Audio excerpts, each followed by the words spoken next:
রাসূলুল্লাহ সাল্লাল্লাহু আলাইহি ওয়াসাল্লাম বলেন, কবরে যেই নাফরমান প্রশ্নের জবাব দিতে পারবে না, তিনটি প্রশ্নের, তো আল্লাহ তাআলা বলবেন কাযাবা আবদি, ফেরেশতা আমার এই নাফরমান বান্দা মিথ্যা বলেছে।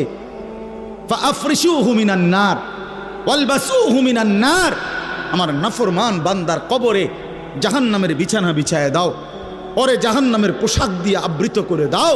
ওয়াফতাহু লাহু বাবান ইলান নার, জাহান্নাম বরাবর তার কবর থেকে দরজা খুলে দাও, কবর খুলে দাও।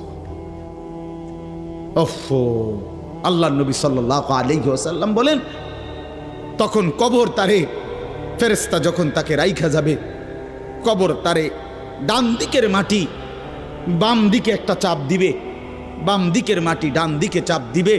আল্লাহর কসম, নবী বলছে হাত্তা তাখতালিফা আদলাউহু, ডান পাশের হাড্ডি